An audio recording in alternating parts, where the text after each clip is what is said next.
Imagine it's the middle of the night and you wake up to the sound of a fire going off or a family member gasping for air. What's the first thing you're most likely going to do? You're probably going to call 911 and get the firefighters or first responders on their way. Now, what if you're like most Tennesseans and live in a rural area that's supported by volunteer firefighters who provide these services, but due to low membership, there's no one to respond? As of March 2021 report by MTAS, 69% of all Tennessee firefighters were volunteers. That number is decreasing. As you can see in this chart, they started keeping records in 1983, and there was 884,600 firefighters.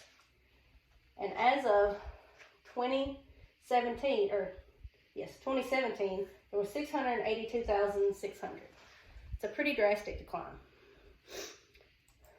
As someone who's worked alongside volunteer fire departments for 15 years, I've saw this problem firsthand.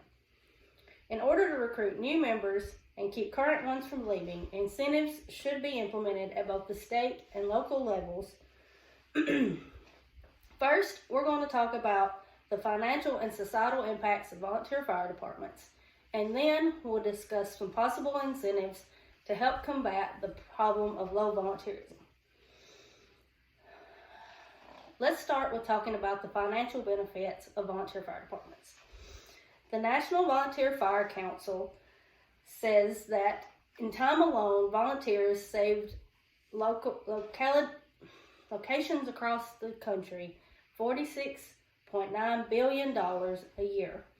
And GovTech.com says that volunteer fire departments save municipalities and taxpayers $139.8 billion a year in fire services. Can you imagine the cost if these departments were closed down and had to be replaced with paid fire departments? The county where I live has 11 individual departments that would have to be replaced. In many areas, like my home county, this just wouldn't be feasible to achieve. But firefighters not only save money, they save lives. Response times for ambulances can be lengthy in areas that are sparsely populated. Firefighters are trained in CPR, first aid, and some have specialized emergency medical responder training. The fact that they could sometimes get to you before an ambulance could be the difference between life and death. All of this is in addition to the fact that they fight multiple types of fires. The men and women that provide these services are dedicating precious time away from family and friends. The time not only comes from calls, but also from required training. As you and I both know, it's hard to find spare time in this day and age, even for something as important as firefighting. So, what can we do to ensure that people want to take on the responsibilities and stick with it once they have? Well, I feel that the best solution would be to offer incentives. When you're dealing with volunteers, they give their time, effort, and even their own money with little reward. While there is reward in being part of a department when it comes in a sense of pride and accomplishment, a little financial incentive couldn't hurt. This is why some government entities are looking into ways to boost the numbers.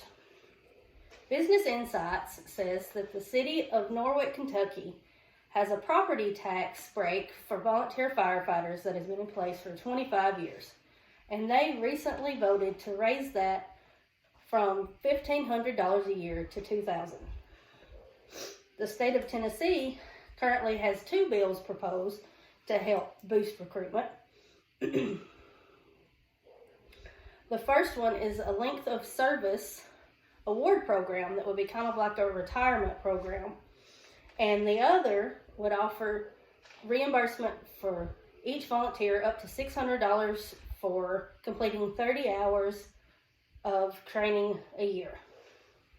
These facts were stated by the Tennessee Conservative News. These are a few examples of benefits that could be offered.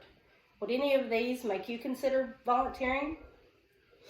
Incentives could be the key to seeing the number of volunteer firefighters rise across the country. Without these precious human commodities, communities could be faced with the possibility of trying to find funds to support paid fire departments or have emergency calls go unanswered.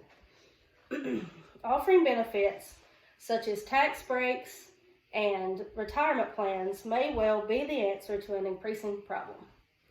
So you might be thinking, I know that this is important, but why should I care? Well, considering the fact that the majority of all firefighters are volunteer and that there were close to 1.3 million fires in 2019 alone, according to the NFPA,